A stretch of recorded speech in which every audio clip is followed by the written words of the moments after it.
একটু টিস্যু মুড়াইয়া পকেটে রাখা যাবে না? তুমি পেশাব করে ঢিলা ব্যবহার করো, যদি না করো তাহলে তোমার অবস্থা কি? আমার দিক তাকান। পেশাব করলে এই আলগা ঢিলা ঢালা অবস্থায় আমরা পেশাব করি, আলগা ঢিলা ঢালা, আমাদের লুঙ্গি বড় পাজামা বড়, একেবারে মন খুলে দিয়ে বসি, যেখানে যা আছে যাইয়ে সাফ হয়ে যায়। আর পেশাব করতে যদি টাইট হয়ে চিপে চেপে এইরকম থাকে, ওই যে টাইট প্যান্ট পরি টাইট করে থাকে, তাহলে কি সবটুক পেশাব একবারে ক্লিয়ার হয় বলে মনে হয়? যেটুক থাকবে সেটুক তো পড়বেই আটা দেওয়ার পরে। তো পড়ে কোন জায়গা? এক তো ঢিলা ধরো নাই, আরো টাইট প্যান্ট, এই হাঁটা দেওয়ার পরে যে পেশাবটুক পড়ছে সেটুক তো পড়ছে, যে জায়গা পড়ার দরকার সেই জায়গায় পড়ছে। মসজিদের সামনে যুবক আমারে গলা জড়াই ধরিয়া খটখটায় কান্দিয়ে দিছে, গাল ভরা মুখ ভরা পান ছিল, গালের ওই পাশ আমার গলার ওই ধারে মুখ নিয়ে খুঁজিতি, হুজুর আমি আপনার কঠিন ফ্যান। এই কই হাসছে না কানছে আল্লাহ জানে, পরে দেই যে পিছন পাশে স্প্রে হয়ে গেছে পানে। কাজটা লিখি কয় হুজুর আপনারে জন্মের ভালোবাসি, এই মোহাব্বত করে ভালোবাসা আমার এইভাবে জড়ায়। আমি ভালো যখন বাসি, চল মসজিদে যাই, চল মসজিদে যাই, আজান হয়েছে নামাজ পড়ি।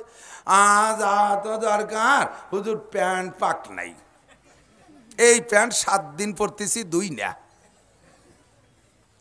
এমনি মোটা প্যান্ট, আর ডেলি 5-6 বার পেশাব করছে, প্রত্যেকবার 3-4 ফুট করে ওই জায়গা মাখাইছে, 5-7 দিন পর্যন্ত যদি এই পেশাব করা প্যান্ট ওই জায়গা থাকে, তাহলে ওই জায়গাটা নির্দিষ্ট জায়গা, আগাগুলা যে যাই হোক না কেন নির্দিষ্ট জায়গা।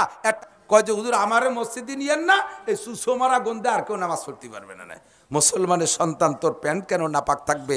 ইন্নামাল মুশরিকুনা নাজিসুন, মুশরিকরা সর্বাবস্থায় নাপাক, তারা ঢিলা ব্যবহার করে না, কুলুপ ব্যবহার করে না, তারা পানি ব্যবহার করেন না ঠিকমতো, তারা কলেমা পড়ে নাই, তারা শারীরিকভাবে নাপাক, ইমানের দিক দিয়ে নাপাক, কলবের দিক দিয়ে নাপাক। মুসলমান কলেমার দিক দিয়ে কলবের দিক দিয়ে পাক থাকবে, অন্তরের ভিতরে শিরিক থাকবে না, লা ইলাহা ইল্লাল্লাহু মুহাম্মাদুর রাসূলুল্লাহ। কথা বলেন ঠিক ঠিক না? এই শিরিক মুক্ত ঈমান, আর বডিটা থাকবে পাক। সর্বক্ষণ তুমি ঢিলা ব্যবহার করবা পেশাব পায়খানায়, তাহলে তোমার শরীরটা পাক থাকবে। এই সুন্নতের পর আমল করা যাবে তো ইনশাআল্লাহ? আল্লাহ তাআলা তৌফিক দান করুক। 3 নম্বর আর একটা সুন্নতের কথা বলে আমি যে এই কথা কইska, এই কথা কইska, বাড়ি জরুরি হলি মাইকি কর, সবাই শুনে আল্লাহ চুপ থাক। আল্লাহু আকবার। 3 নম্বর একটা সুন্নত বলবো বলবো বলবো খালি শুনবেন নাকি আমলের নিয়ত আছে? আমলের নিয়ত আছে? কঠিন হয়ে যেতে পারে একটু, বলবো? আপনারা বলছেন বলে কিন্তু আমি বলতেছি, নালি কিন্তু বলতাম না। তাই নাকি? আমি তো অবশ্যই বলতাম, তো ঠেয়ালিও বলবো। দাড়ির সুন্নাত। কিসের সুন্নাত? মুসলিম শিয়ার, এটা মুসলিম শিয়ার। আল্লাহ পাক বলেন, ওয়ামান ইউআযযিম শাআইরাল্লাহি ফাইন্নাহা মিন তাকওয়াল কুলুব। যারা শিয়ারে ইসলামকে সম্মান করে তারা মুত্তাকিন। তারা কি? মুত্তাকিন। তো মুত্তাকিন হলে লাভ কি? আল্লাহ তাও কয়, ইন্নালিল মুত্তাকিনা ইনদা রাব্বিহিম জান্নাতিন নাঈম। তুমি মুত্তাকিন হতে পারো নাকি? দেখো টাইনিটুনিয়া, মুত্তাকিন হতে পারলে বিশাল নিয়ামত ভরপুর জান্নাত তোমাকে দিয়ে দেওয়া হবে, মুত্তাকিন হতে পারলে। তাহলে মুত্তাকিন হওয়ার জন্য শর্ত কি? যারা খেয়াল করেন, শিয়ারে ইসলামকে সম্মান করা। আমার সাথে একটু এইভাবে বাংলাই কন, শিয়ারে ইসলামকে সম্মান করা। শিয়ারে ইসলাম মানে ইসলামের নিদর্শন। ইসলামের নিদর্শন মানে যা দেখলে ইসলামের কথা মনে পড়ে, আল্লাহর কথা মনে পড়ে। যেই দাড়ি দেখলে আল্লাহর কথা মনে পড়ে, ওই দাড়ি শিয়ারে ইসলাম। বোঝে নাই? এলাকায় মসজিদ দেখলে কি বোঝা যাবে? এই এলাকায় খালি হিন্দু। কি বোঝা যাবে? মুসলমান। মসজিদ দেখলে কার কথা মনে পড়ে? মাদ্রাসা দেখলে কার কথা মনে পড়ে? আল্লাহ আল্লাহ রসুলের কথা মনে পড়ে। কথাখান ঠিক না? জামা জুব্ব পাগড়ি দেখলে কার কথা মনে পড়ে? আল্লাহ আল্লাহ রসুলের কথা মনে পড়ে। কোরআন শরীফ দেখলে কার কথা মনে পড়ে? আল্লাহ আল্লাহ রসুলের কথা মনে পড়ে। সিনেমা হল দেখলে কার কথা মনে পড়ে? আল্লাহ আল্লাহ রসুলের কথা মনে পড়ে। হ্যাঁ, শয়তানের কথা মনে পড়ে, ঠিক না? স্কুল কলেজ ইউনিভার্সিটি দেখলে আল্লাহ আল্লাহ রসুলের কথা মনে পড়ে। কথাখান মনে পড়ে। মন্দির দেখলে কি আল্লাহ আল্লাহ রসুলের কথা মনে পড়ে? যা দেখলে আল্লাহ আল্লাহ রসুলের কথা মনে পড়ে তার নাম হলো শিয়ারে ইসলাম। আর এই শিয়ারে ইসলামকে যারা সম্মান করে, শ্রদ্ধা করে, আমলে আনে, মোহাব্বত করে, তাদেরকে নবী পাক বলেন, আল্লাহ পাক বলেন তারা মুত্তাকিন। আর মুত্তাকিনদের জন্য বিশাল নিয়ামত ভরপুর জান্নাত। বলেন না সুবহানাল্লাহ? তাহলে শিয়ারে ইসলাম আমার দিক। দাড়ি আর দাড়ি দাড়ি দাড়ি আর মোষ মুসলমানেরও আছে, হিন্দুকে আছে, আছে না? তো হিন্দু সাধুরা যে দাড়ি রাখে সেই দাড়ির সাথে কি রাখে? মোষ। দাড়ি দে মোষ দে এমন একটা ফিগার, ওর চা খায় কোন হুটো দিয়েছে ভাগও খুঁজে পাওয়া যায় না। কথা কর না কে? আর মুসলমানের দাড়ি কচ্ছু সারে বাবা পুল্লোহা, কচ্ছু সারে বাবা পুল্লোহা। ও দাড়িরে ছেড়ে দাও, মোসরে কেটে দাও, এমন কাটা কাটো মোসরে হাত্তা ইউরা বিয়াজুল জাল, যাতে চামড়ার সাদা দেখা যায়। আর দাড়িরে কতটুক রাখবা? ছেড়েই দেবা, ও কাটবাই না কোনো দিন। যদি একান্ত বেশি লম্বা হয়ে যায়, জটমট দরিজার ভয় থাকে, তাহলে এক মুঠ আন্দাজের এভাবে ধরে এই নিচের টুক কেটে দাও। চাইরে ইমাম, কওমি মাদ্রাসার হুজুর বলেন, আলিয়া মাদ্রাসার হুজুর বলেন, আরে সরমুনায়ের দল বলেন, তবলিগওয়ালা বলেন, জামাত ইসলাম বলেন, যারা আমরা মাযহাব মানি সবাই মিলে আমরা চারটে মাযহাবকে সহি মানি। 1 নম্বরে হানাফি, 2 নম্বরে শাফি, 3 নম্বরে মালিকি, 4 নম্বরে হাম্বলি। 4 মাযহাব না কথা বলেন, 4 মাযহাব সহি। 4 মাযহাব কি? এই 4 মাযহাবের 4 ইমাম বলেছেন এক মুঠের আগে যদি কেউ দাড়ি সাইটে কাইটে ফেলে, ওই দাড়ি দাড়ি না, ওই দাড়ি নুস্য দাড়ি। কি দাড়ি? লুস্য দাড়ি। এক মুঠের আগে যদি ইমাম দাড়ি কাইটা সাইটে ফেলে, ওই ইমামের পিছনে নামাজ পড়া মাকরুহে তাহরিমি। আহসানুল ফতোয়া 3য় খণ্ড বাবুল ইমামাত প্রত্যেকটা ফতোয়ার কিতাবে লেখছে, এক মুঠের আগে যদি ইমাম দাড়ি কাইটে সাইটে খাটো করে রাখে, তাহলে ওই ইমামের পিছনে নামাজ পড়বেন না। আপনার এত সুন্দর নামাজটা কেন আপনি নষ্ট করবেন? তো ইমামের যদি এই দোষ হয়, মুসল্লিরা একটু খাটো করে কাটলি তাকে গুনাহ হবে না? হবে না? মেসি কাটিং দাড়ি, বগলও যারটুক দাড়িও সেটুক, খেজুনে দাড়ি। এই পরিমাণ দাড়িরে যদি সুন্নত মনে করে, ওই লোকটার ইমান নষ্ট হয়ে যাবে। কারণ কি? সে যা সুন্নত না তারে সুন্নত সাব্যস্ত করলে একে বলা হয় মুনকারে সুন্নাত, একে বলা হয় তাহরিফে সুন্নাত, তাবদিলে সুন্নাত। তাবদিল আর তাহরিফ আর তাগায়ুরে সুন্নাত, সুন্নত পরিবর্তন করে দেওয়া, এটা বেঈমানির লক্ষণ। এটা নবী পাকের হুকুমকে অস্বীকার করা, মানে নবী পাককে অস্বীকার করা। ভালো করে মনে রাখবেন, মসজিদের ইমাম যদি চুল দাড়ি পাইকে সাদা হয়ে গেছে, তাতে যদি কালো কলব লাগায়, কি কলব? কালো কলব লাগায় চুল দাড়িতে, ওই ইমামের পিছনে নামাজ পড়া মাকরুহে তাহরিমি। আহসানুল ফতোয়া বাব 3য় খণ্ডের ভিতরে দেখবেন, আল্লাহ বাবুল ইমামতের মধ্যে কি কলব? মেহেদি লাগাইতে পারেন, ডাইরেক্ট মেহেদি, অথবা মেহেদি কালার লাল কলব লাগাইতে পারেন, তাহলে সুন্নত হবে। নবী পাকের 19টা চুল দাড়িতে 19টে পাক ছিল, এই 19টে যখন মেহেদি লাগাইতেন, সারা মাথায় তো লাগাইলে কালোটাই তো টের পাওয়া যায় না, সাদাটা যখন লাল হইতো, তখন সাহাবায়ে কিরাম বলতেন যে এই কালো দাড়ির ভিতরে লাল দাড়ি কটা এমন দেখা যাইতো, একটা একটা করে গুনিয়ে ফেলানো যাইতো। আর হুজুর বলতেন, ইহুদ নাসারাদের সাথে তোমরা বিরোধিতা করো, কি দিয়ে? চুল দাড়ির ভিতরে লাল মেহেদি লাগাইয়া তাদের সাথে বিরোধিতা করো। তাহলে মেহেদি লাগানো সুন্নাত। পুরুষরা চুল দাড়িতে লাগাবে, তবে হাতে পায়ে লাগাইতে পারবে না। নকে যদি ইমাম সাহেব হাতে পায়ের নকে যদি ইমাম সাহেব মেহেদি লাগাইয়া নামাজ পড়াইতে ইমামতি করে, তার ইমামতি করা মাকরুহে তাহরিমি। মুসল্লিরা পুরুষরা হাতে পায়ে লাগাইলে মাকরুহে তাহরিমি, তবে মহিলারা হাতে এবং পায়ে মেহেদি লাগানো সুন্নাত। হুজুর বলছেন লাগাইতে। এক মহিলা কয়, হুজুর যেই মেহেদি আল্লাহ নবী দাড়িতে লাগাইছে, মাথায় লাগাইছে, সেই মেহেদি আপনি পায়ে লাগাতে বললেন, বাম হাতে লাগাতে বললেন, এইটা মনে আপনার ভালো করে তাহকিক নাই, আপনি দেখে এসেন। আমার ফোন দেয়, মশলা শুনতে মাঝে মাঝে ফোন দেয় বিটিরাও। তা আমি বললাম, তা নবী পাক বলছে যে হাতে পায়ে লাগাতেই পারবা, কয়েছে না আপনার জানা নাই, হতে নবী বলতেই পারে না। যেই মেহেদি হুজুর চুল দাড়িতে লাগাইছে, সেই মেহেদি আমি বাম হাতে লাগাবো, এরপরে পানি খরচ করবো, যাবে কোথায়? এই হাতটা গেল কোথায়? মেহেদি গেল কোথায়? আমি কই না, তা তো ঠিকই, ভালো কথাই কইছে। একজন রাস্তায় দিয়ে হাঁটতেছি, একসাথে 2 জন যাইতেছি, এর মধ্যে রাস্তায় যে ছাগল বান্ধা দেন না, ছাগলের খুঁটো গাড়ে ওই পাশে রাস্তা টপকায়, ছাগল ওই পাশে যে ঘাস খায় না, তো এই একসাথে যাচ্ছি, এর মধ্যে রাস্তার উপর দিয়ে ছাগলের দড়ি, ওই লোক, আমি তো ডিঙ্গে চলে গেছি, উনি সেই ঘুরিয়ে ছাগলের নিচে দিয়ে খেজুরি কাটা বাবরার কাটার মধ্যে দিয়ে ঘুরিয়ে ওই পাশে যাই। আবার কয়, হুজুর আপনি আলেম, আপনি আশেকে রসুল, আল্লাহ নবীর মোহাব্বত আপনার অন্তরে আছে? কি ক্ষতি হচ্ছে কি? কয় যে আল্লাহর নবী যেই ছাগলের দড়ি ঘাড়ে করে ঘুরছে, সেই দড়ি আপনি ডিঙ্গেলেন।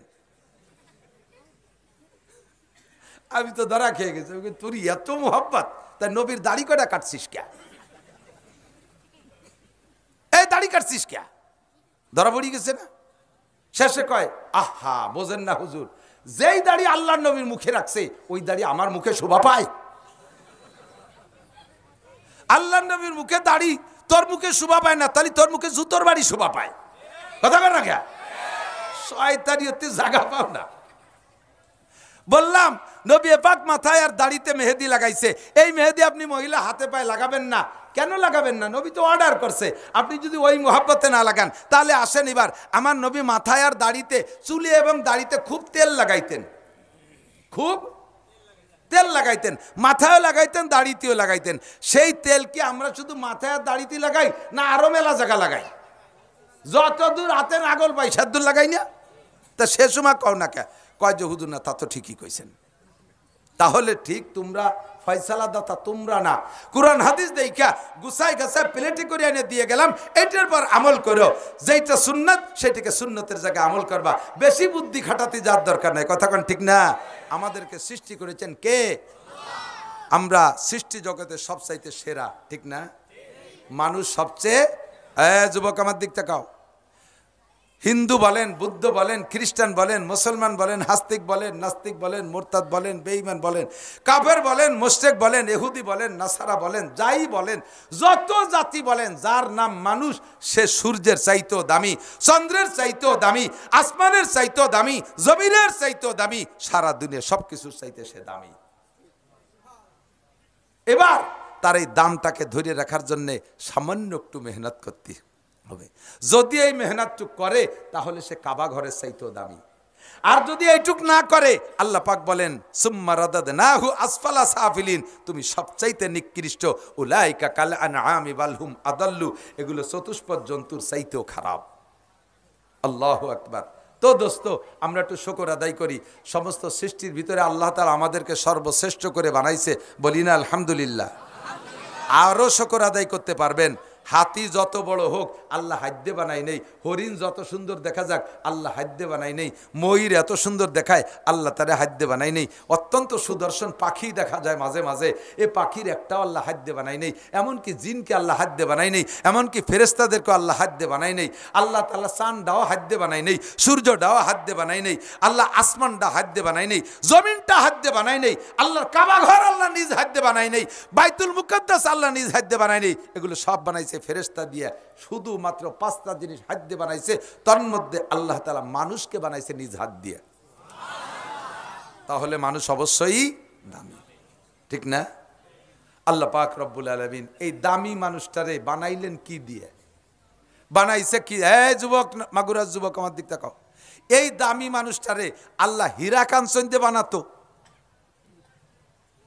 তালি এদিক খেয়াল করেন, যদি হীরা কাঞ্চন দিয়ে বানাতো তাহলে নকও হীরা কাঞ্চন হতো, যেটুক বাইয়ে যেত ওইটুক কাটিয়ে বেশি পয়সা কামাই রে খাতি পারতাম। যে মানুষটারে আল্লাহ সোনা দিয়ে বানাতো, দামি, ঠিক আছে, দামি পদার্থ দিয়ে বানাতো। এই মানুষটা আল্লাহ রূপো দিয়ে বানাইতো, মণিমুক্তা দিয়ে বানাইতো, তা দিয়ে না বানাইয়া আল্লাহ তাআলা মানুষকে বানাইছে কি দিয়া?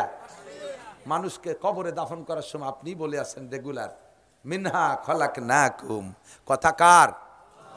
আমরা তো নাকেল নকল করি, কথা তো আল্লাহর। আল্লাহ বলেন আমি মাটি দিয়ে তোমাকে বানাইছি, মিনহা খলাকনাকুম, তোমাদেরকে আমি মাটি দিয়ে বানাইছি। প্রত্যেক দিন এই কবরে কত মানুষ দাফন করলেন, এই দোয়াটা আপনি পড়েন। ওই দোয়াটা তো মাইয়েতরে শুনানোর দরকার না, নবী পড়তে বলছেন তাই পড়ি, বাকি ওই সময় পড়ে নিজেকে নিজে ওয়াজ করি, নিজেকে নিজে ওয়াজ করি। আরে আজকে যারা মাটির মধ্যে দাফন করতেছি আমিও তো তার মতো একজন মানুষ, তারও যেমন মাটি দিয়ে বানানো হয়েছে, আমাকেও কি দিয়ে বানাইছে? মিনহা খলাকনাকুম, তোমারে মাটি দিয়ে বানাইছি, তোমারে সোনাই দিয়ে বানাই নেই, এদিক তোমারে হীরা কাঞ্চন দিয়ে বানাই নেই, মাটি দিয়ে বানাইছি। কেন? কয় মাটির ভিতরে 2টা গুণ আছে, যে 2টা গুণ আমার খুব ভালো লাগে। একটা গুণ হলো মাটি ভদ্র, মাটি সভ্য, মাটি ধৈর্যশীল, মাটি আমানতদার, মাটি আমানতদার, মাটি ভদ্র, মাটি ধৈর্যশীল, মাটি সভ্য, আর একটা হলো মাটি আমানতদার। সভ্যতা, ভদ্র, যুবক আমার দিক, কথা কয় না, নড়াচড়া রে। সভ্যতা, ভদ্রতা, নম্রতা আল্লাহ তাআলা পছন্দ করে। আর মাটির মধ্যে তাই আছে, এই মাটির উপরে 50 তলা 100 তলা দালান বানান, মাটিতে কোনোদিন কয় না মিয়া তুমি তো 2 মণ বতি পারো না, আমার গাড়ি এত বড় উঠোই দাও কে, কইছে কোনোদিন? মাটিরে কাইটা বিরাট পুকুর বানাইয়া 50 বছর পানি খাইছি, এরপরে ড্রেজার দিয়ে ভরে সে 50 তলা দালান উঠে দিছি, কোনোদিনও মাটিতে কলো না মিয়া এইরকম যা খুশি তাই করো, 50 বছর কাইটিয়া করে এত বড় পুকুর বানাই বিল্লিয়া, এরপরে আবার এত বড় বিল্ডিং উঠে দাও, তুমি কয় মন বতি পারো, তোমার গায়ে কয়টা কোপ সহ্য হয়, কোনোদিন কইছে? মাঠে হাল চাষ করি লাঙ্গল দিয়ে চৈষে জমিন দিয়ে চৌচির করে ফেলাই, কোনোদিন মাটিতে কলো না মিয়া তোমার গায়ে তো একটু নকের আসর হয় না, আমারই ভাবে ভালো কে, কইছে কোনোদিন? এই সব ধৈর্য মাটির মধ্যে আছে। মাটি কোনোদিন কয় না আর কতকাল তোর পাত তলে থাকবো, আমি একটু মাথায় উঠবো, কইছে কোনোদিন? সে পায়ের নিচেই থাকে, কঠিন ধৈর্যশীল। 2 নম্বরে আমানতদার, মাটিরে একটা ধান দেই, সেই ধানের থেকে একটা গাছ দেয় মাটি, সেই মাটিতে আবার 7টা গাছ দেয়, 7টা গাছের মাথায় 7টা শীষ হয়, ফিকুল্লি সুম্বুলাতি মিয়াতু হাব্বা, প্রত্যেক শীষের মাথায় 100 করে ধান হয়। একটা ধান মাটিরে দিলে মাটি আমারে 700 ধান দেয়, একটা আমের বীজ মাটিরে দিলে 50 বছর 100 বছর আমারে হাজার হাজার আম দেয়, একটা কাঁঠালের বীজ মাটিরে দিলে মাটি আমারে 100 বছর পর্যন্ত হাজার হাজার কাঁঠাল দেয়, একটা নারকেলের বীজ মাটিরে দিলে মাটি আমারে 50 বছর পর্যন্ত কত নারকেল দেয়, কতক্ষণ ঠিক কি ঠিক না? এই মাটির ভিতরে আমানতদারি আছে, আর এই মাটির মধ্যে ধৈর্য আছে। এই জন্য আমি মানুষ, এই 2টি গুণ আমার খুব ভালো লাগে, এরা অহংকার করে না, মাটিতে অহংকার করে না, তাকাব্বুরি করে না, ফখর করে না, বেয়াদবি করে না, এই 2টি জিনিস আমার ভালো লাগে।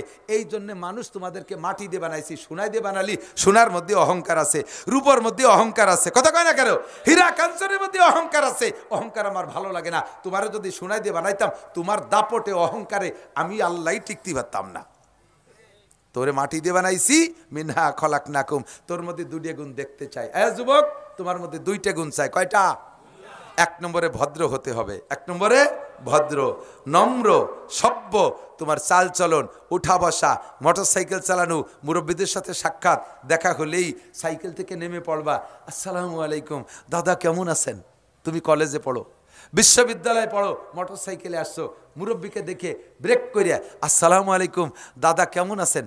তুমি ওয়ালাইকুম আসসালাম, তোমার তো চিনলাম না দাদা, আমার আব্বার নাম হলো আব্দুর রহমান মোল্লা। ওহো তুই আব্দুর রহমানের ছেলে, তো দাদাও এরকম ভদ্র ছিল, দোয়া করি ভাই তুই অনেক বড় হ, কতক্ষণ? আর ওই মুরব্বীর পাশে মোটরসাইকেল চালায় যাওয়ার সময় মাটির রাস্তা ধুলো বালিতে ভরে গেছে, ওখানে যে পিক আপ মারি দিছো, ধুলোতে বুড়োর চোখ মুখ গুলাই যাইয়া গড়িয়তি খালের মধ্যে চলে গেছে, লুঙ্গিটা রাস্তায় পড়ে রয়েছে, বুড়ো ওই জায়গাতে শুলিয়ে মুলিয়ে যে আল্লাহ এ কোন শয়তানের ভালাই ফেলাইলিয়ে, আমার মরার ডেট কি ফেল হয়ে গেছে নাকি, আমি আর কতদিন বেঁচে থাকবো? আল্লাহ কয় ক্যা, কয় দেখলে না কাজটা করলো কি, এ শয়তানের বাচ্চা, শয়তানগুলো জ্বালায় তো রাস্তায় দিয়ে আটার কায়দা নেই। আল্লাহ কয় তোমার মূর্তি দেরি আছে আরো 10 বছর, তুমি মসজিদে আজান দাও না? কয় জি। কয় ওই মসজিদে আর একটা মুয়াজ্জিন পয় দেওয়ার আগ পর্যন্ত তোমার হায়াত, তবে ওই যেটা বেয়াদবি করছে ওরে এখনই ফেলাই দিচ্ছি, তুমি উঠে আসো। বুড়ো দুয়ে মুছে সাফ করে উঠে রাস্তায় দিয়ে আইটিয়া একটু আগে দিয়ে মোড়ের পর লোকজন জড়ো সড়ো, কি খবর? কয় যে এইমাত্র একটা ছেলে মোটরসাইকেল চালায় আইছে, পিছনে পাওয়ার ব্যাংক ছিল একটা, পাওয়ার ব্যাংক বোঝেন, সুন্দরী মাই একটা ল্যাংটা ওই বসানো, না বলো পাওয়ার ব্যাংক, এটা পাওয়ার দিছে, এই জায়গায় জোরে পিক আপ মারছে আর ট্রাকের মধ্যে ঢুকে চলে গেছে, ওই যে মাথাটা খালের মধ্যে, বডিটা রাস্তার পর, মাত্র 3 মিনিট আগে ওই বুড়োর সাথে বেয়াদবি হয়েছে, বুড়ো আল্লাহর কাছে নালিশ করছে, আল্লাহ জায়গায় ফেলাই দিছে। হুজুর আমরাও মোমেন, আর আমরা আপনারা চলে, আপনি এবং আমরা দুনিয়ার থেকে বিদায় নেওয়ার পরে ধারাবাহিক কিয়ামতের আগ পর্যন্ত তো দুনিয়ায় ইমানদার মানুষ আসবে, যতক্ষণ দুনিয়ায় ইমানদার মানুষ থাকবে অতক্ষণ দুনিয়ায় কিয়ামত হবে না। আপনারই বক্তব্য লা তাকুমু সাআতু হাত্তা ইউকালা ফিল আরদি আল্লাহ আল্লাহ, যতক্ষণ পর্যন্ত জমিনের মধ্যে একজন মানুষ বাকি থাকবে আল্লাহ বলনেওয়ালা। কয়জন? কি বলনেওয়ালা? হরিকৃষ্ণ, রাধাকৃষ্ণ, কি বলনেওয়ালা? অতক্ষণ পর্যন্ত দুনিয়া ধ্বংস হবে না। বর্তমানে এখন দুনিয়া আছে না ধ্বংস হয়ে গেছে? কার বদৌলতে? আমেরিকার ক্ষমতায়, চীনের প্রযুক্তি, পার্শ্ববর্তী দাদা বাবুকে পাওয়ার বলে, এর কোনো তার বলে না, একমাত্র আপনাদের আমাদের মতো দুর্বল মানুষরা আল্লাহ আল্লাহ জিকির করি, এর ওসিলায় আল্লাহ তাআলা দুনিয়া টিকিয়ে রেখেছেন। এজন্য একটু বলি সুবহানাল্লাহ। আমরা শুকর আদায় করি আলহামদুলিল্লাহ। তাহলে দুনিয়া টিকে আছে কোনো প্রযুক্তি আর ক্ষমতার বলে না, মোমেনের ইমানের বদৌলতে টিকে আছে, ঠিক না? তো যতদিন দুনিয়ায় ইমানদার থাকবে দুনিয়া অতদিন থাকবে। আর শেষকালে যারা ইমানদার হবে, হুজুরের কাছে সাহাবায়ে কিরাম বললেন, আমরা আপনার সামনে বৈশা ইমান এনেছি, আপনি অনেক আজায়েব গরায়েব আশ্চর্য আশ্চর্য ঘটনা আমাদেরকে দেখাইছেন। নবী আলাইহিস সালাতু ওয়াস সালাম সাহাবায়ে কিরামদেরকে, কাফেরদেরকে তৎকালীন যে আশ্চর্য ঘটনা দেখাইছে, একে আরবিতে বলে মুজেজা। এই মুজেজা হুজুর দেখাইছেন 3200। যার একটা মুজেজা যদি এ জামানায় প্রকাশ পাইতো, হাজার হাজার লক্ষ হিন্দু কলেমা পড়ে মুসলমান হয়ে যেত। কারণ অমুসলমানরা এই আশ্চর্য ঘটনার ভক্ত বেশি। কতক্ষণ কেমন কেমন কথাকে বিশ্বাস করে একটা ধর্ম বানায় নেছে। কয়ে হনুমানের সূর্যকে বগলের মধ্যে আটকাইয়া এই পাহাড়ের তো ওই পাহাড়ে চলে গেল। সূর্য কট্টুক আর হনুমান কট্টুক। সে সূর্যটারে সে বগলের মধ্যে আটকাই ফেলাইছে, যেই সূর্য পৃথিবীর থেকে 13 লক্ষ গুণ বড়, সেই সূর্যরে বগলে আটকাই ফেলাইছে হনুমান। কে কবে কইছে তাই বিশ্বাস করে ধর্ম বানাইছে। তো অমুসলমানরা আশ্চর্য খবরের খুব বিশ্বাসী। একটা ঘটনা যদি দেখাইতো তাহলে তারা কলেমা পড়তো। হাজার হাজার অমুসলমানরা, যেমন নবী আলাইহিস সালাতু ওয়াস সালামের কাছে রাত্রে আইসা আবু জাহেল কয়, পূর্ণিমার চাঁদনি রাত্রে, বাতিজা তোমাকে নবী বলে স্বীকার করতে পারি, তুমি যদি আকাশের চাঁদটাকে দুটুকরো করে দেখাইতে পারো। কিচ্ছা শুনেছেন, এসে গেল একটু বলি। তো হুজুর, এ ক্ষমতা তো হুজুরের হাতে না, ক্ষমতা কার হাতে? চাঁদ দ্বিখণ্ডিত করার চ্যালেঞ্জ হুজুর গ্রহণ করতে পারেন নাই, কারণ হুজুর তো মানুষ। হুজুর বলেন এই ক্ষমতা তো আমার হাতের না। কুলিল্লাহুম্মা মালিকাল মুলক, এ জগৎ ও জগৎ সর্ব জগতের মালিক কে? চাঁদ রে ভাঙলে ভাঙবে আল্লাহ, আমি তো এটার দায়িত্ব নিতে পারি না। তবে তুমি বলেছো, দেখি সাহেবে চাঁদ, চাঁদের মালিকের সাথে একটু যোগাযোগ করে দেখি। হুজুর জিম ধরে বসছে, জিবরিল আলাইহিস সালাম আসছে। মা তাহজান ইয়া রাসূলুল্লাহ, হুজুর কি চিন্তা করেন? হুজুর বলেন আজকে তো উপযুক্ত একটা সুযোগ পেয়ে গেছি, মিস্টার আবু জাহেল আজকে কলেমা পড়বে যদি চাঁদটাকে আকাশে দুটুকরো করে দেখানো যায়।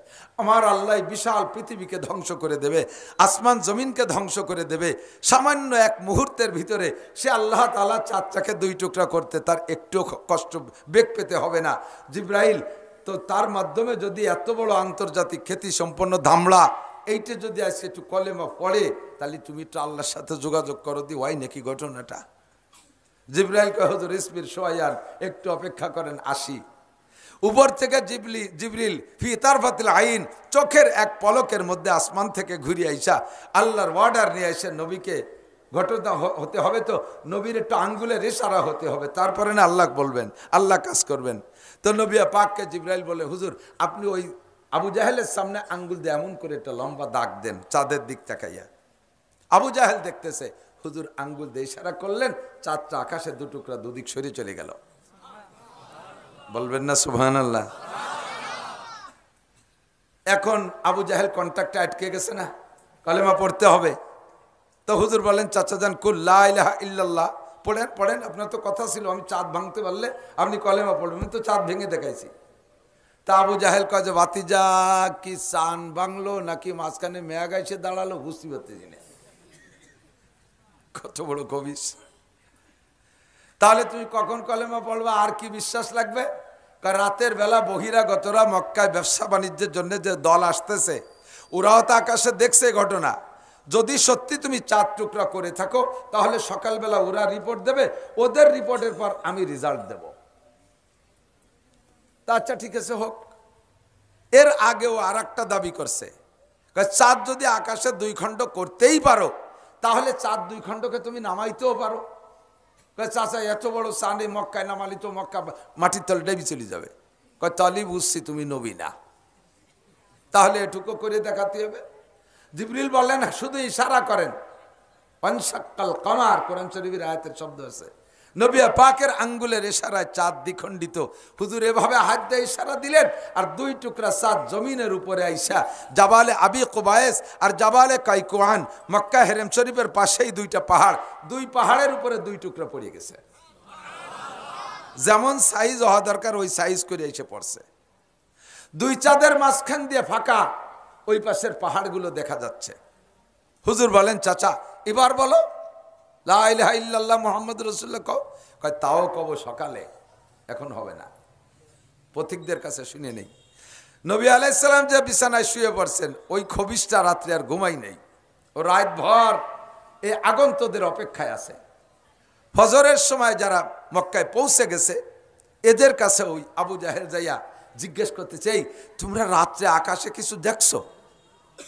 কয় যে হ্যাঁ, আমরা তো চলতি পথে একবার থেমেই গেছি যে সম্ভবত কিয়ামত হবে। শুনেছি আগের নবীদের কাছে যে যদি কিয়ামতের আগে চাঁদ খসে পড়বে, তারকা খসে পড়বে, সূর্য খসে পড়বে, এরপর আসমান ফেটে যাবে। ওয়াইজাস সামাউন ফাতারাত ওয়াইদাল কাওয়াকিবু ইনতাসারাত ওয়াইদাল বিহার ফুজ্জিরাত ওয়াইদাল কুবুর বুসিরাত, এই কথাগুলো শুনেছি। কবরের থেকে মানুষ বেরিয়ে পড়বে, সাগর শুকিয়ে যাবে, আসমান ভেঙে পড়বে, তারকারাজি ছিটকে পড়ে যাবে, সূর্য চন্দ্র খসে পড়বে, এগুলো শুনেছি কিয়ামতের আলামত। তো ভয় পাচ্ছিলাম যে আকাশে দেখি চাঁদটা ভেঙে গেল, এরপরে দেখি সা গতিতে মাটির দিকে চলে আসলো, তখনই আমরা থেমে গেছি, এই বুঝি কিয়ামত হয়ে গেল। কিছুক্ষণ পরে দেখি আবার সা গতিতে চাঁদ দুই টুকরা আকাশে গিয়ে সুন্দর করে মিশে গেল। একটু কন্যা সুবহানাল্লাহ। তাহলে আমার নবী যা নবীর কাছে যা দাবি করেছে, ও যতটুক দাবি করেছে তার চেয়ে বেশি দেখাইতেছে না? তাহলে আবু জাহেল এবার কলেমা পড়বে। হুজুর এসে বলছে, চাচা যান কি রেজাল্ট কি? কয় বাবা সবই ঠিক আছে, কিন্তু আমার আজকে একটা পাক্কা ইয়াকিন হলো, এতদিন মনে হতো যে তুমি ছোট মোটো কোনো টুটকা জাদুকার, আজকে পূর্ণ বিশ্বাস যে তুমি বিশ্বের শ্রেষ্ঠ জাদুকর। গুপ্তে নাবুদ মেসলে তু সাহের দেগার, আবু জাহেল কয় গুপ্তে নাবুদ মেসলে তু সাহের দেগার, সাহেরারা সার তুই ও তাজ সার। বাতিজা, আমি এতদিন মনে করতাম ছোট জাদুকর, মাটির উপরে জাদু করতে পারো, মানুষের উপরে জাদু করে তোমার দলে নিতে পারো। তুমি এই গাছের উপরে জাদু করো আর আঙ্গুল দিয়ে ইশারা দাও, মলমল করে শিকড় উঠে তোমার কাছে চলে আসে। রাস্তায় যে হাঁটো, পাথরে জাদু করো, তারা তোমার কলেমা পড়ে, তোমার সালাম দেয়। মনে করতাম যে মাটির উপরে তোমার জাদু চলে, তুমি ছোট মোটো একটা জাদুকর। এখন দেখি তুমি আকাশের চাঁদের মধ্যেও জাদু করতে পারো। তোমার চাইতে বড় বড় জাদুকর পৃথিবীতে আর নাই।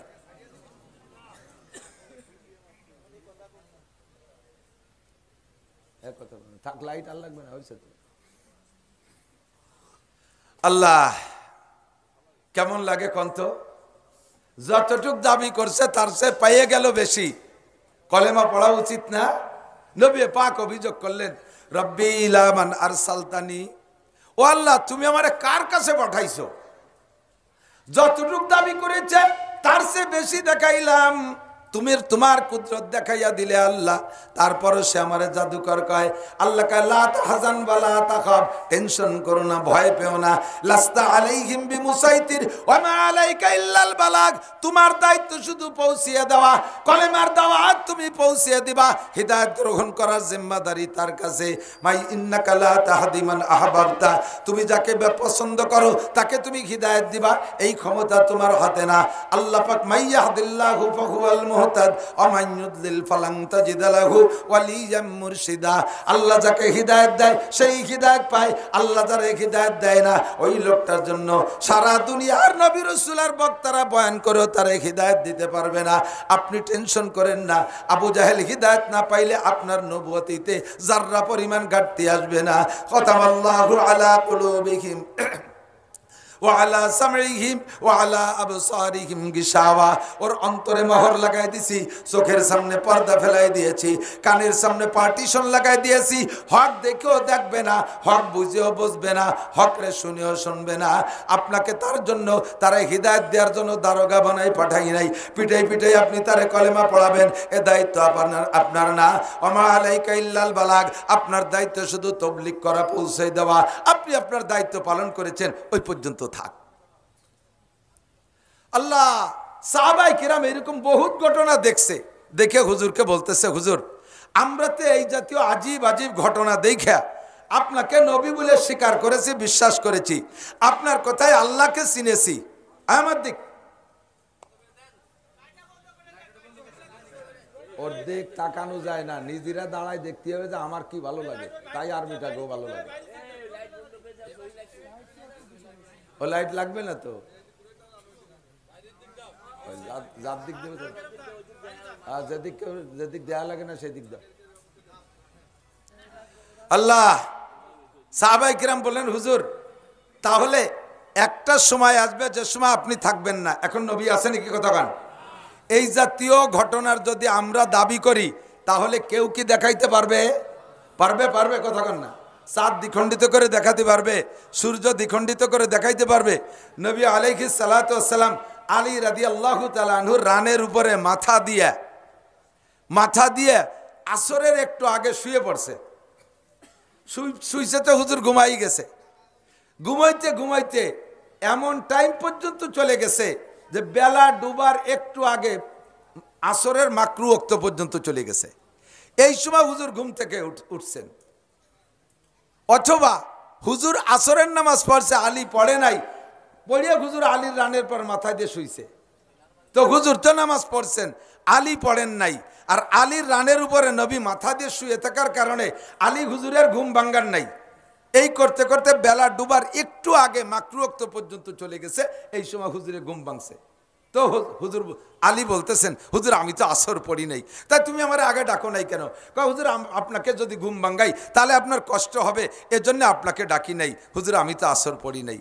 হুজুর বললেন আল্লাহ, তোমার আলী তোমার নবীর খেদমতে যাইয়া সে আসরের নামাজ পড়তে পারে নাই, এখন বেলা মাকরু ওয়াক্ত হয়ে গেছে, পরিমাণ মতো বেলা উঠাইয়া দাও, যে টাইম পর্যন্ত বেলা আসলে আসরের নামাজটা মুস্তাহাব ওক্তে থাকে বেলা সেখানে এনে দাও।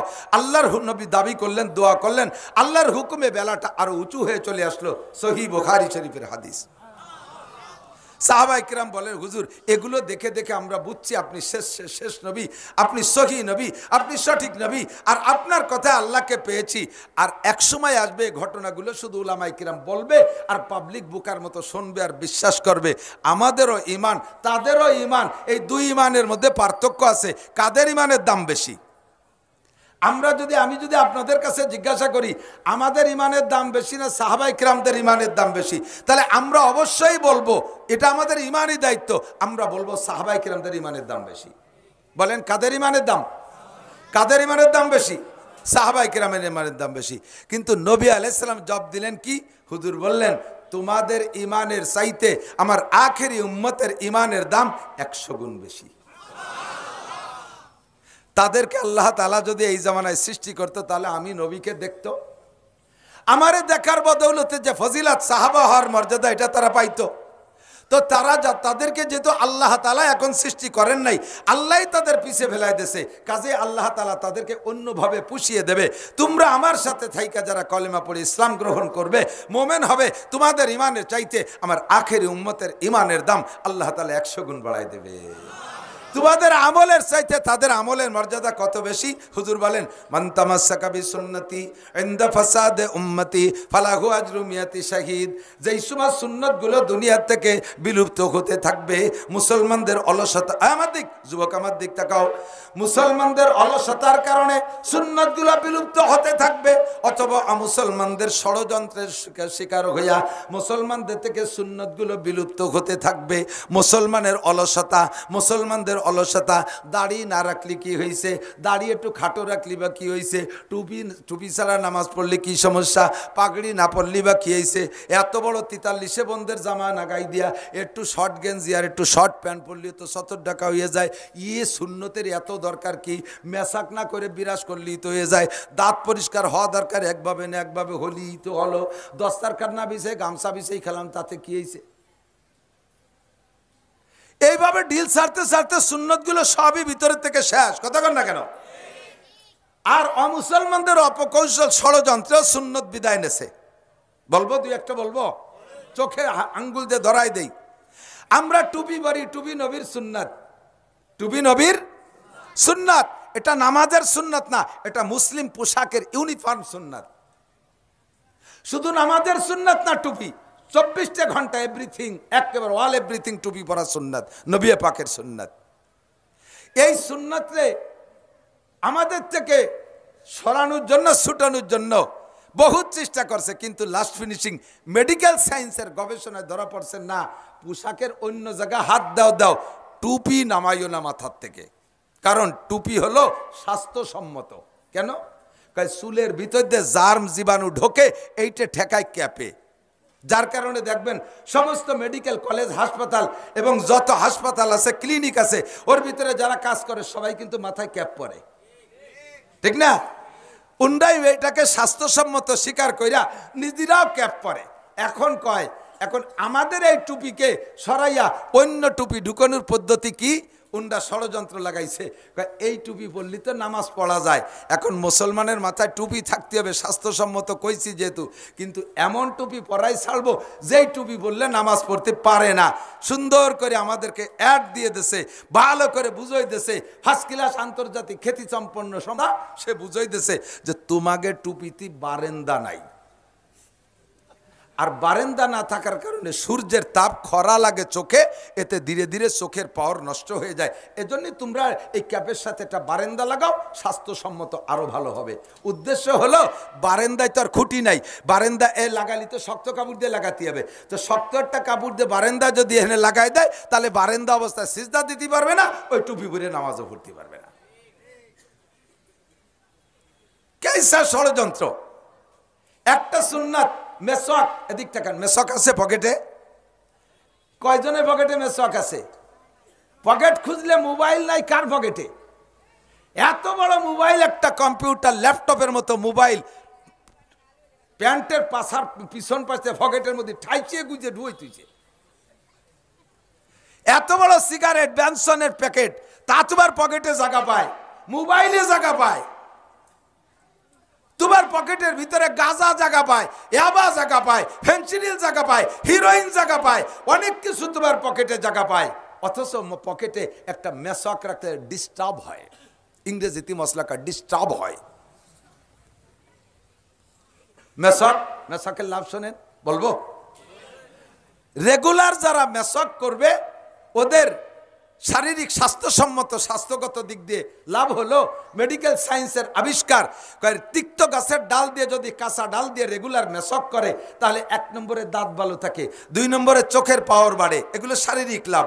3 নম্বরে হজমি শক্তি বাড়ে, 4 নম্বরে যৌন ক্ষমতা বৃদ্ধি পায়, 5 নম্বরে রেগুলার যদি তিক্ত গাছের ডাল দিয়ে মেসওয়াক করে তাহলে তার ডায়াবেটিস হওয়ার সম্ভাবনা কম থাকে। কথা বোঝেন? এ হলো আমার শারীরিক লাভ। এবার আমার উকরবি লাভ, পরলৌকিক লাভ কি? যুবকরা খেয়াল করো, আমার এই মেসওয়াকের দ্বারা আখেরাতের লাভ কি? 1 নম্বর লাভ, 5 ওয়াক্ত যারা অজুতে মেসওয়াক করে অজু বানাইয়া নামাজ পড়বে, যেই ওক্তের অজুতে মেসওয়াক করে অজু বানায় নামাজ পড়বে, 1 ওক্তের বিনিময়ে তাকে 70 ওক্ত নামাজের সওয়াব দেওয়া হবে।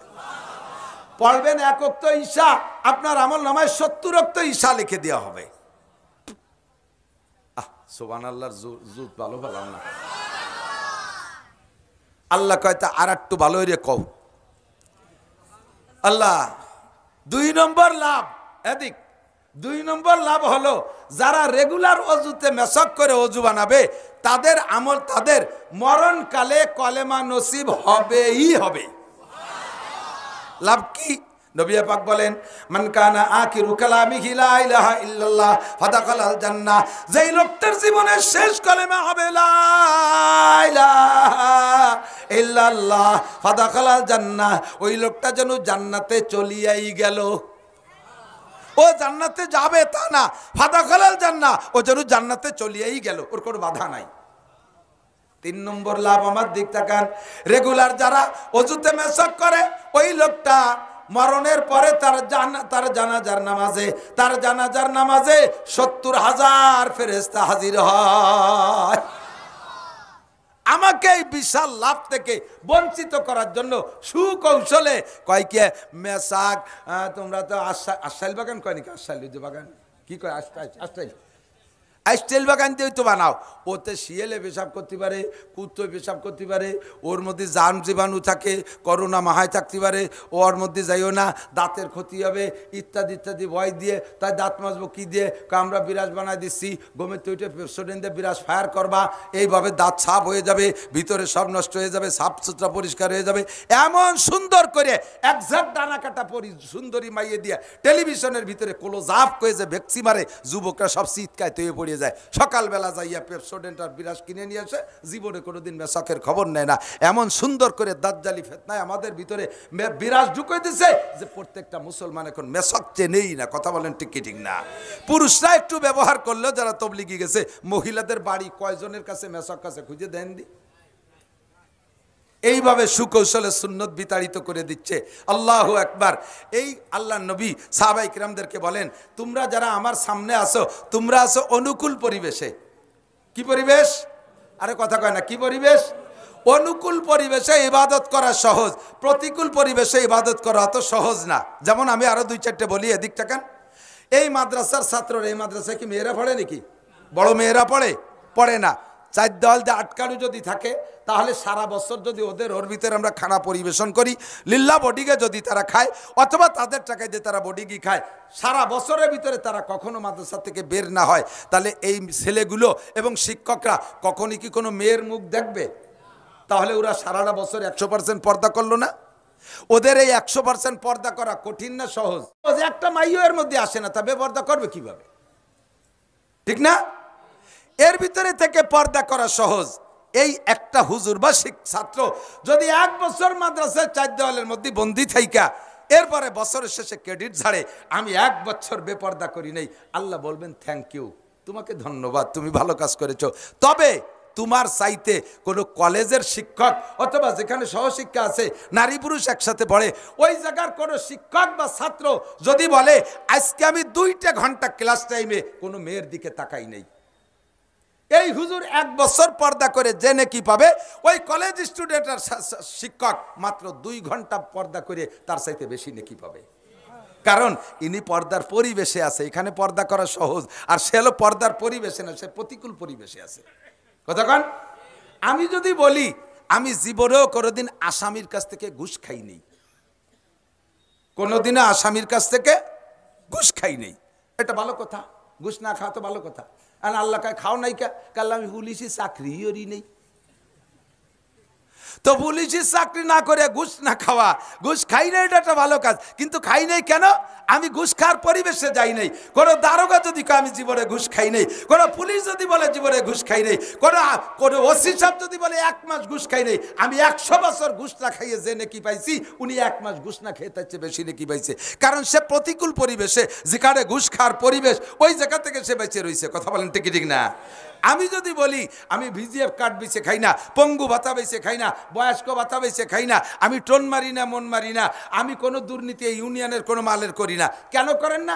আমি কোনোদিন চেয়ারম্যানও হই নেই, মেম্বারও হই নেই, কাজেই আমি এগুলো পাইও না, খাইও না। এইটার ভিতরে কোনো কারামতি নাই।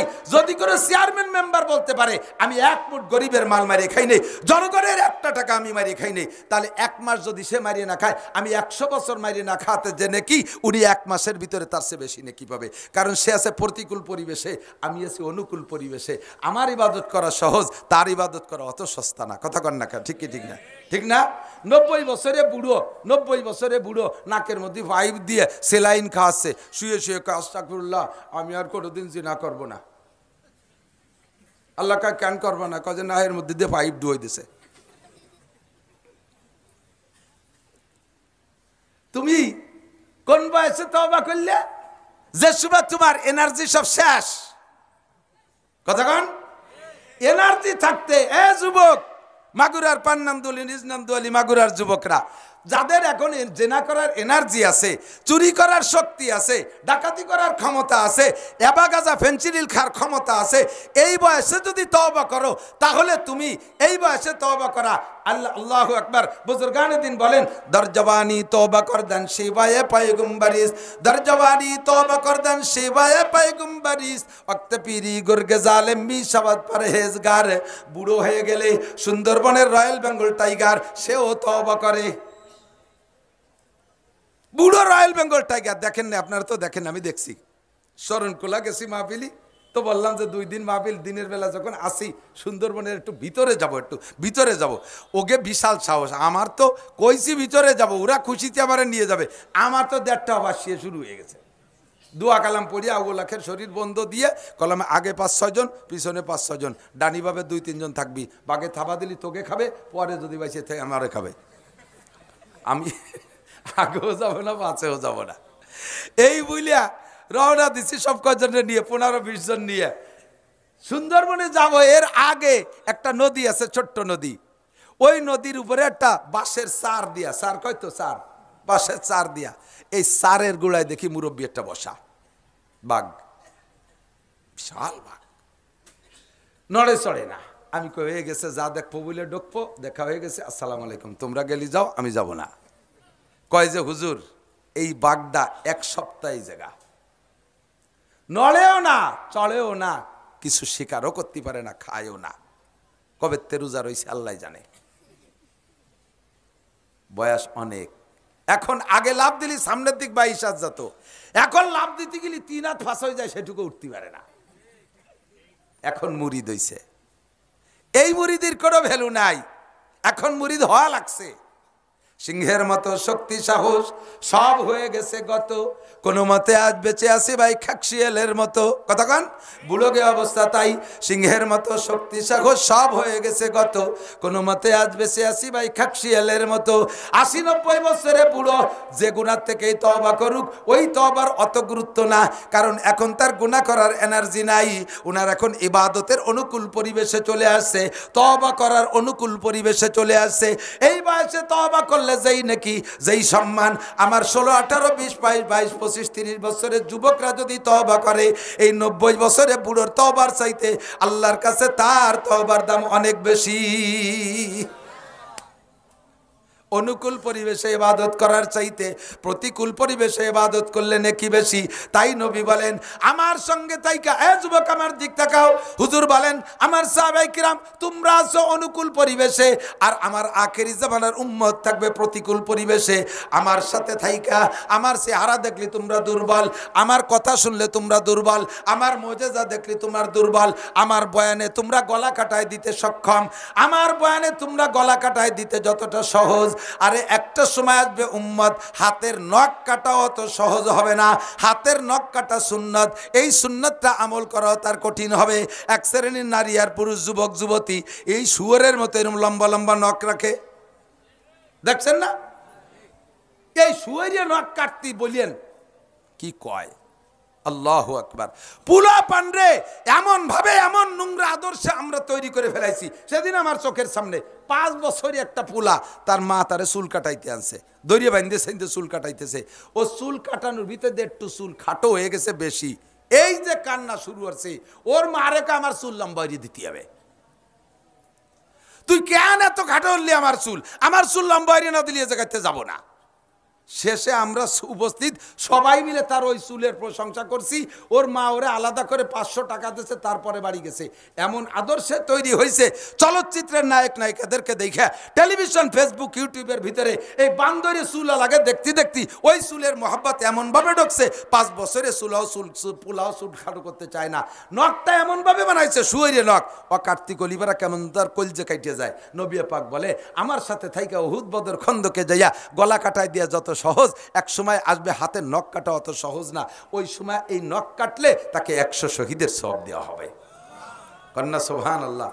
নখ কাটলে তাকে 100 শহীদের সওয়াব দান করা হবে। সুবহানাল্লাহ বিহামদি। ও দোস্ত, যে কথা বলতে চাইছি সেটা হলো, আবহাওয়া যদি অনুকূল হইতো চলে যায় জায়গা মতো, আমি যে আয়াত পড়ছি তার সামনে 2-4টে কথা বলবো। আবহাওয়া যদি অনুকূল হইতো, এ মাগুরার থেকে অনেক ফোন গেছে আমার কাছে, হুজুর কি সত্যিই পান্নানদুলি আসবেন? বলে হ্যাঁ, আমার স্বভাব, আমি দাওয়াত রাখলে আল্লাহ আমাকে যতক্ষণ বাঁচায় রাখে, কর্তৃপক্ষ ফেরত না দিলি, প্রাকৃতিক দুর্যোগে মারাত্মকভাবে না ঠেকাইলে, আর সরকার বাহাদুর যদি নিষেধ না করে, তাহলে আমি যাই। কাজেই ইনশাল্লাহ এখনো রেডি আছি, আসবো। আপনাদের এদিক বৃষ্টি কম নামছে, আমাদের ওদিক নামছে ধুমসা নামা। সেই বৃষ্টি মুড়ি ছাতি নিয়ে রওনা দিছি ওয়াদা ঠিক রাখার জন্য। আবহাওয়া ভালো হলে এই আগান বাগান সব ভরে যেত মানুষে। একটু সিটে সিটে বৃষ্টি পাইছে, এমনি বলে না, এমনি ছাই, আরও পাইছে দক্ষিণে বাতাস, ওরছে জম্মের উড়া। কাজেই এর ভিতরে আমরা প্রতিকূল উপেক্ষা করে আসতে পারছি। আমার বিশ্বাস অনুকূল পরিবেশে থাকলে আজকের মাহফিলে যে পরিমাণ নেকি পাইতাম, আল্লাহ তাআলা তার চেয়ে অনেক বেশি নেকি আমাদেরকে দান করবে। আল্লাহ আমাদের নসিব করে, জোরে বলেন আমিন। ফাঁকে ফাঁকে ভূমিকার ভিতর দিয়ে যে কথাগুলো বলছি, এই কথাগুলোর পর আল্লাহ আমল করার তৌফিক দান করুন, বলেন আমিন। তাহলে মেসকটাকে আমল করা যাবে? কতক্ষণ যাবে? যদি আপনি মেসাকের এগেনস্টে 1 কোটি টাকা দিয়ে বিরাস কিনছেন, যদি পাওয়া যায় আর কি, 1 কোটি টাকা দামের বিরাস পাওয়া যায়, 1 কোটি টাকা দিয়ে বিরাস কিনছেন, লাখখানিক টাকা দিয়ে পেস্ট কিনছেন, আর বিশ্ব সুন্দরী কোনো একটা মহিলারে দিয়ে আপনি দাঁত মাজাচ্ছেন, বাদ দিলাম উল্টো দিক, কোন পীর সাবরে দিয়ে আপনি বিরাস দিয়ে দাঁত মাজাইছেন, হুজুর আপনি বড় পীর, আমার দাঁতে একটা ঘষাই দিয়ে দেন যাতে কিয়ামতে আল্লাহরে কতি পারি যে আল্লাহ অমুক পীর সাহেব আমার মুখের মধ্যে হাত দিয়েছে, এই মুখে কিভাবে জাহান্নামে দেওয়া। আমার এক দাদা আছে খুব রসিক, উনি কয় বাড়ি, আমাকে ওদিক ছোটো বাইরে বাড়ি কয়, ঠিক আছে নাকি, কয় বাড়ি আমি কোনো হুজুরে কিছু খাওয়াই না, সুযোগ পালি আমি হুজুরকে কাছ থেকে খাই, বোঝেন নাই কি, আমি কোনোদিনও কোনো হুজুরে কিছু খাওয়াই না, সুযোগ পালি হুজুরকে কাছ থেকে খাই। আমি কই তাতে আপনি কিভাবে নেকি কামাই করবেন? না না, নেকি হোক আর না হোক এর মধ্যে আমার একটা ইনকাম আছে। কি ইনকাম? কয় যে হুজুরকে কামাই হালাল, আমি যদি কোনো হুজুরির কাছে কিছু খাতি পারি তাহলে হালাল তো আমার পেটে ঢুকলো, কিয়ামতে কব যে আল্লাহ এই হুজুরকে হালাল খাবার আমার পেটে, এই পেটে কিভাবে দোজকে দিবা। এই জন্য যে কোনো কৌশলে হুজুরকে কাছ থেকে কিছু খাওয়ার চেষ্টা করি। আর হুজুরকে খাওয়াই না কে, আমার তার মধ্যে সন্দেহ আছে কোন হুজুরে খাই আর বিপদে ফেলাবো। আল্লাহ যদি সেই টাকার বদৌলতে হুজুরে ধরে যে এই হুজুর তোর পেটের মধ্যে হারাম টাকা কে, সে সময় তো ওই হুজুর আমারও বিপদে ফেলাবে, নিজেও বিপদে পড়বে। কাজে আমি হুজুরকে খাওয়াই না, পারলে সুযোগ মতো খাই। পীর সাহেব ডাকিয়ে নিয়ে আসেন, হুজুর 1 কোটি টাকার বিরাস, 1 লাখ টাকার পেস্ট, আপনি একটু আমার দাঁতটা মাইজে দেন, আমি কিয়ামতে কব যে হুজুরির হাত আমার মুখে আছে, এই মুখে দোজকে দিতে পারবেন না। তবুও এই 1 কোটি টাকার বিরাস আর 1 লাখ টাকার পেস্টে আর পীর সাহেবের মাজনে আপনাকে একটা নেকিও দান করবে না, একটা নেকিও দেওয়া হবে না। গাছের একটা সাধারণ ডাল ভাঙ্গিয়া আপনি একটু সুন্নতি তরিকায় মেসওয়াক করবেন, আল্লাহ পাক আপনাকে 100 শহীদের সওয়াব দান করবে। যুবক, তোমার পকেটের ভিতরে কত কিছু আছে, যার যার পকেট সেই সেই ইনকোয়ারি করো, আমি খুঁজতে যাচ্ছি না, যার যার পকেটের খবর তার তার জানা আছে। হয়তো খুঁজতে গেলে দুটি আবার বড়ি পাইয়ে গেলাম, লজ্জা পাইয়ে বসতে পারো, আমি আর তা তালাশ করতে যাচ্ছি না। কিন্তু প্রত্যেকের পকেটে এমন কিছু জায়গা পাইলো, একটু টিস্যু মুড়াইয়া পকেটে রাখা যাবে না? তুমি পেশাব করে ঢিলা ব্যবহার করো, যদি না করো তাহলে তোমার অবস্থা কি? আমার দিক তাকান, পেশাব করলে এই আলগা ঢিলা ঢালা অবস্থায় আমরা পেশাব করি, আলগা ঢিলা ঢালা, আমাদের লুঙ্গি বড় পাজামা বড়, একেবারে মন খুলে দিয়ে বসি, যেখানে যা আছে যাইয়ে সাফ হয়ে যায়। আর পেশাব করতে যদি টাইট হয়ে চিপে চেপে এইরকম থাকে, ওই যে টাইট প্যান্ট পরি টাইট করে থাকে, তাহলে কি সবটুক পেশাব একবারে ক্লিয়ার হয় বলে মনে হয়? যেটুক থাকবে সেটুক তো পড়বেই আটা দেওয়ার পরে, তো পড়ে কোন জায়গা? এক তো ঢিলা দরও নাই, আরো টাইট প্যান্ট, এই হাঁটা দেওয়ার পরে যে পেশাবটুক পড়ছে সেটুক তো পড়ছে, যে জায়গা পড়ার দরকার সেই জায়গায় পড়ছে।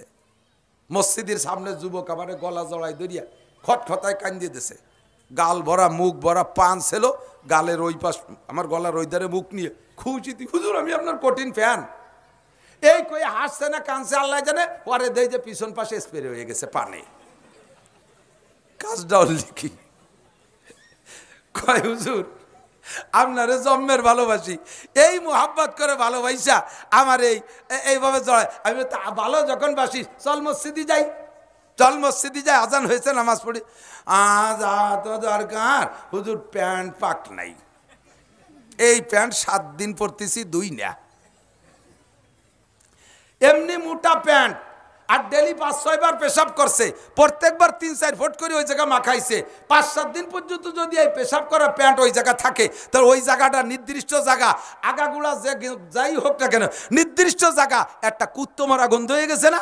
কয় যে হুজুর আমারে মসজিদে নিয়েন না, এই সুসো মারা গন্ধে আর কেউ নামাজ পড়তে পারবে না। মুসলমানের সন্তান তোর প্যান্ট কেন নাপাক থাকবে?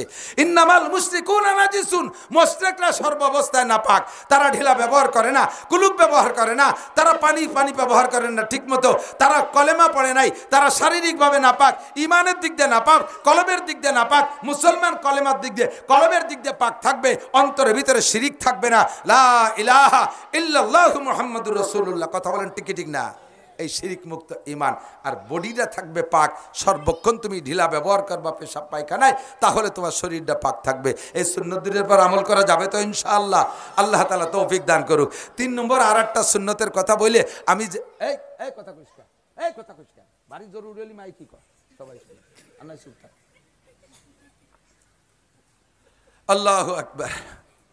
3 নম্বর একটা সুন্নত বলবো বলবো বলবো খালি শুনবেন নাকি আমলের নিয়ত আছে? আমলের নিয়ত আছে? কঠিন হয়ে যেতে পারে একটু, বলবো? আপনারা বলছেন বলে কিন্তু আমি বলতেছি, নালি কিন্তু বলতাম না। তাই নাকি? আমি তো অবশ্যই বলতাম, তো ঠেয়ালিও বলবো। দাড়ির সুন্নাত। কিসের সুন্নাত? মুসলিম শিয়ার, এটা মুসলিম শিয়ার।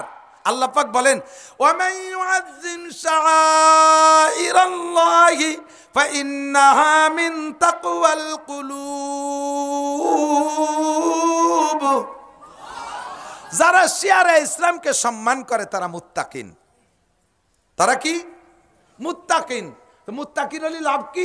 আল্লাহ তাও কয়, ইন্নালিল মুত্তাকিনা ইনদা রাব্বিহিম জান্নাতিন নাঈম। তুমি মুত্তাকিন হতে পারো নাকি? দেখো টাইনি টুনিয়া, মুত্তাকিন হতে পারলে বিশাল নিয়ামত ভরপুর জান্নাত তোমাকে দিয়ে দেওয়া হবে মুত্তাকিন হতে পারলে। তাহলে মুত্তাকিন হওয়ার জন্য শর্ত কি? যারা খেয়াল করেন, শিয়ারে ইসলামকে সম্মান করা। আমার সাথে একটু এইভাবে বাংলাই কন, শিয়ারে ইসলামকে সম্মান করা। শিয়ারে ইসলাম মানে ইসলামের নিদর্শন। ইসলামের নিদর্শন মানে যা দেখলে ইসলামের কথা মনে পড়ে, আল্লাহর কথা মনে পড়ে। যেই দাড়ি দেখলে আল্লাহর কথা মনে পড়ে, ওই দাড়ি শিয়ারে ইসলাম। বোঝে নাই? এলাকায় মসজিদ দেখলে কি বোঝা যাবে? এই এলাকায় খালি হিন্দু। কি বোঝা যাবে? মুসলমান। মসজিদ দেখলে কার কথা মনে পড়ে? মাদ্রাসা দেখলে কার কথা মনে পড়ে? আল্লাহ আল্লাহ রসুলের কথা মনে পড়ে। কতক্ষণ ঠিক না? জামা জুব্ব পাগড়ি দেখলে কার কথা মনে পড়ে? আল্লাহ আল্লাহ রসুলের কথা মনে পড়ে। কোরআন শরীফ দেখলে কার কথা মনে পড়ে? আল্লাহ আল্লাহ রসুলের কথা মনে পড়ে। সিনেমা হল দেখলে কার কথা মনে পড়ে? আল্লাহ আল্লাহ রসুলের কথা মনে পড়ে। হ্যাঁ, শয়তানের কথা মনে পড়ে, ঠিক না? স্কুল কলেজ ইউনিভার্সিটি দেখলে আল্লাহ আল্লাহ রসুলের কথা মনে পড়ে। কতক্ষণ মনে পড়ে? মন্দির দেখলে কি আল্লাহ আল্লাহ রসুলের কথা মনে পড়ে? যা দেখলে আল্লাহ আল্লাহ রসুলের কথা মনে পড়ে তার নাম হলো শিয়ারে ইসলাম। আর এই শিয়ারে ইসলামকে যারা সম্মান করে, শ্রদ্ধা করে, আমলে আনে, মোহাব্বত করে, তাদেরকে নবী পাক বলেন, আল্লাহ পাক বলেন তারা মুত্তাকিন। আর মুত্তাকিনদের জন্য বিশাল নিয়ামত ভরপুর জান্নাত। বলেন না সুবহানাল্লাহ। তাহলে শিয়ারে ইসলাম আমার দিক। দাড়ি আর দাড়ি আর মুসলমানেরও আছে, হিন্দুকে আছে, আছে না? তো হিন্দু সাধুরা যে দাড়ি রাখে, সেই দাড়ির সাথে কি রাখে? মোষ। দাড়ি দে মোষ দে এমন একটা ফিগার, ওর চা খায় কোন হুটো দিয়ে সে ভাগও খুঁজে পাওয়া যায় না। কথা কর না কে? আর মুসলমানের দাড়ি কচ্ছু সারে বাবা পুল্লোহা, কচ্ছু সারে বাবা পুল্লোহা।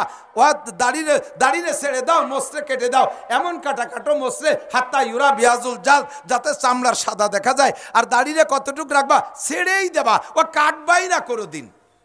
যদি একান্ত বেশি লম্বা হয়ে যায়, জটমট দরিজার ভয় থাকে, তাহলে 1 মুঠ আন্দাজের এভাবে ধরে এই নিচের টুক কেটে দাও। চার মাযহাবের চাইরে ইমাম, কওমি মাদ্রাসার হুজুর বলেন, আলিয়া মাদ্রাসার হুজুর বলেন, আরে সরমুনায়ের দল বলেন, তবলিগওয়ালা বলেন, জামাত ইসলাম বলেন, যারা আমরা মাযহাব মানি, সবাই মিলে আমরা 4টে মাযহাবকে সহি মানি। 1 নম্বরে হানাফি, 2 নম্বরে শাফি, 3 নম্বরে মালিকি, 4 নম্বরে হাম্বলি। 4 মাযহাব না? কথা বলেন।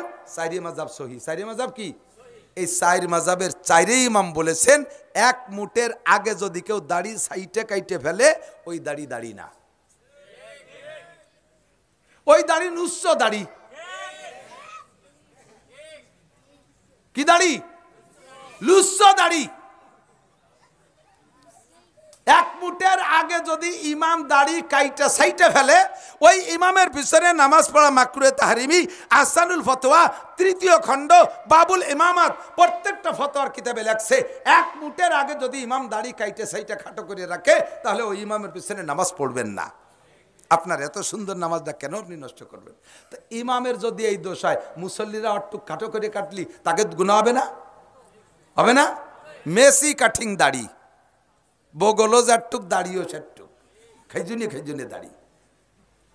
এই পরিমাণ দাড়িরে যদি সুন্নত মনে করে ওই লোকটার ইমান নষ্ট হয়ে যাবে। কারণ কি, সে যা সুন্নত না তারে সুন্নত সাব্যস্ত করলে একে বলা হয় মুনকারে সুন্নাত, একে বলা হয় তাহরিফে সুন্নাত, তাবদিলে সুন্নাত। তাবদিল আর তাহরিফ আর তাগায়ুরে সুন্নাত, সুন্নত পরিবর্তন করে দেওয়া, এটা বেঈমানির লক্ষণ। এটা নবী পাকের হুকুমকে অস্বীকার করা মানে নবী পাককে অস্বীকার করা। ভালো করে মনে রাখবেন, মসজিদের ইমাম যদি চুল দাড়ি পাইকে সাদা হয়ে গেছে, তাতে যদি কালো কলব লাগায়, কি কলব, কালো কলব লাগায় চুল দাড়িতে, ওই ইমামের পিছনে নামাজ পড়া মাকরুহে তাহরিমি।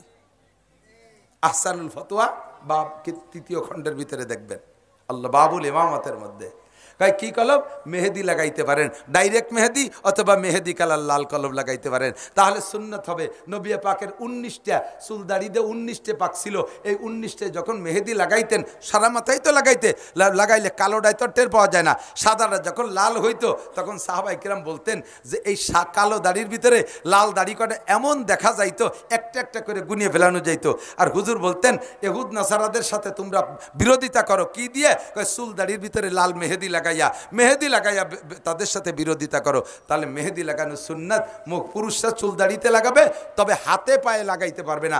নকে যদি ইমাম সাহেব হাতে পায়ের নকে যদি ইমাম সাহেব মেহেদি লাগাইয়া নামাজ পড়াতে ইমামতি করে, তার ইমামতি করা মাকরুহে তাহরিমি। মুসল্লিরা পুরুষরা হাতে পায়ে লাগাইলে মাকরুহে তাহরিমি, তবে মহিলারা হাতে এবং পায়ে মেহেদি লাগানো সুন্নাত। হুজুর বলছেন লাগাইতে। এক মহিলা কয়, হুজুর যেই মেহেদি আল্লাহ নবী দাড়িতে লাগাইছে, মাথায় লাগাইছে, সেই মেহেদি আপনি পায়ে লাগাতে বললেন, বাম হাতে লাগাতে বললেন, এইটা মনে আপনার ভালো করে তাহকিক নাই, আপনি দেখে এসেন। আমার ফোন দেয় মশলা শুনতে, মাঝে মাঝে ফোন দেয় বিটিরাও। তা আমি বললাম, নবী পাক বলছে যে হাতে পায়ে লাগাতেই পারবা, কয়েছে না আপনার জানা নাই, হতেও নবী বলতেই পারে না। যেই মেহেদি হুজুর চুল দাড়িতে লাগাইছে, সেই মেহেদি আমি বাম হাতে লাগাবো, এরপরে পানি খরচ করবো, যাবে কোথায়? এই হাতটা গেল কোথায়, মেহেদি গেল কোথায়? আমি কই না, তা তো ঠিকই, ভালো কথাই কইছে। একজন রাস্তায় দিয়ে হাঁটতেছি, একসাথে 2 জন যাইতেছি, এর মধ্যে রাস্তায় যে ছাগল বান্ধা দেন না, ছাগলের খুঁটো গাড়ে ওই পাশে রাস্তা টপকায়, ছাগল ওই পাশে যে ঘাস খায় না, তো এই একসাথে যাচ্ছি, এর মধ্যে রাস্তার উপর দিয়ে ছাগলের দড়ি, ওই লোক, আমি তো ডিঙ্গে চলে গেছি, উনি সেই ঘুরিয়ে ছাগলের নিচে দিয়ে খেজুরি কাটা বাবরার কাটার মধ্যে দিয়ে ঘুরিয়ে ওই পাশে যাই, আবার কয়, হুজুর আপনি আলেম, আপনি আশেকে রসুল, আল্লাহ নবীর মোহাব্বত আপনার অন্তরে আছে? কি ক্ষতি হচ্ছে কি? কয় যে আল্লাহর নবী যে ছাগলের দড়ি ঘাড়ে করে ঘুরছে, সেই দড়ি আপনি ডিঙ্গেলেন। আমি তো ধরা খেয়ে গেছি, তোর এত মোহাব্বত, তাই নবীর দাড়ি কটা কাটছিস কে? এই দাড়ি কাটছিস কে? ধরা পড়ি গেছে না?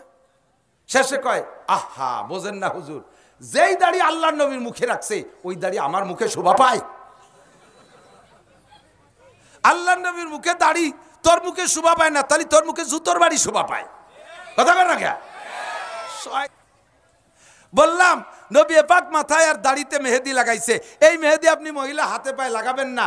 কেন লাগাবেন না? নবী তো অর্ডার করছে। আপনি যদি ওই মোহাব্বতে না লাগান, তাহলে আসেন এবার, আমার নবী মাথায় আর দাড়িতে, চুলে এবং দাড়িতে খুব তেল লাগাইতেন, খুব তেল লাগাইতেন, মাথায়ও লাগাইতেন, দাড়িতেও লাগাইতেন।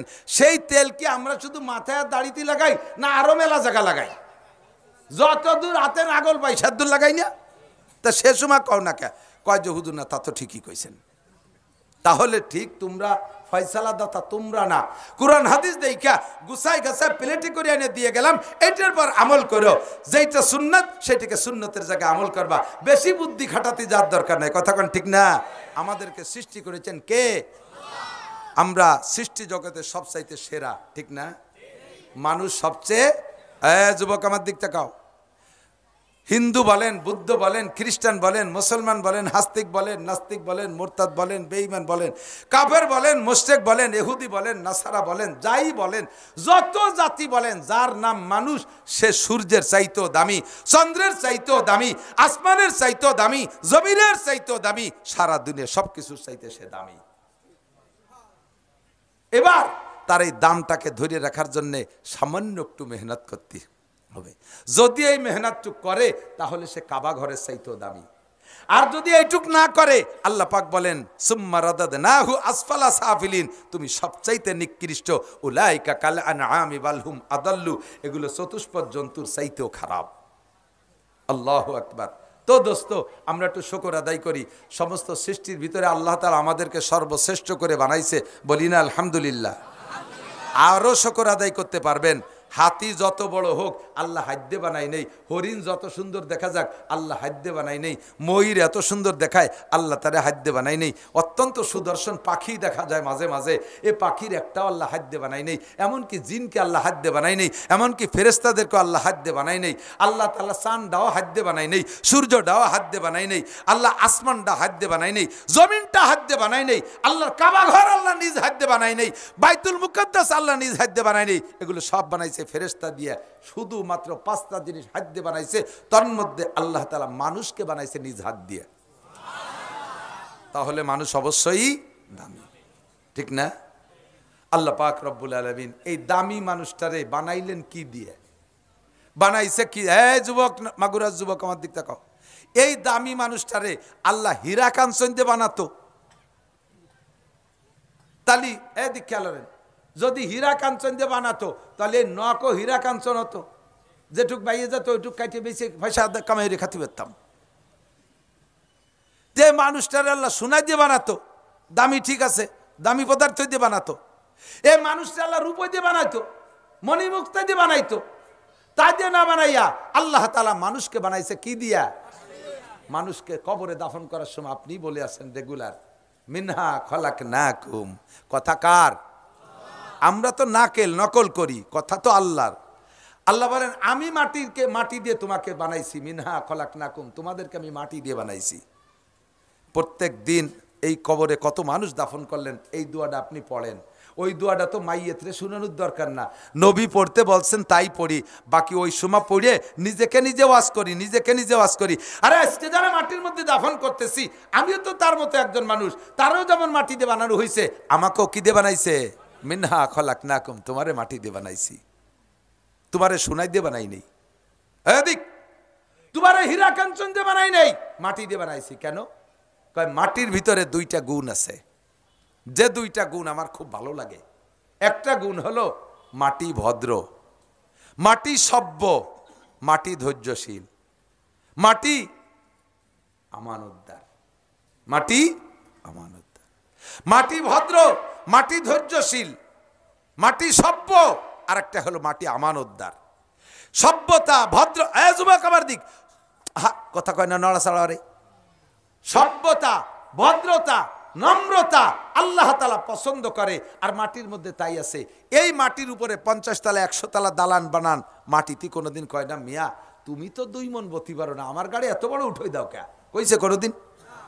মাটিরে কাইটা বিরাট পুকুর বানাইয়া 50 বছর পানি খাইছি, এরপরে ড্রেজার দিয়ে ভরে সেনে 50 তলা দালান উঠে দিছি, কোনোদিনও মাটিতে কলো না মিয়া এইরকম যা খুশি তাই করো, 50 বছর কাইটিয়া করে এত বড় পুকুর বানাই বিল্লিয়া, এরপরে আবার এত বড় বিল্ডিং উঠে দাও, তুমি কয় মন বতি পারো, তোমার গায়ে কয়টা কোপ সহ্য হয়? কোনোদিন কইছে? মাঠে হাল চাষ করি লাঙ্গল দিয়ে চৈষে জমিন দিয়ে চৌচির করে ফেলাই, কোনোদিন মাটিতে কলো না মিয়া তোমার গায়ে তো একটু নকের আসর হয় না, আমারই ভাবে ভালো কে? কইছে কোনোদিন? এই সব ধৈর্য মাটির মধ্যে আছে। মাটি কোনোদিন কয় না আর কতকাল তোর পাত তলে থাকবো, আমি একটু মাথায় উঠবো, কইছে কোনোদিন? সে পায়ের নিচেই থাকে, কঠিন ধৈর্যশীল।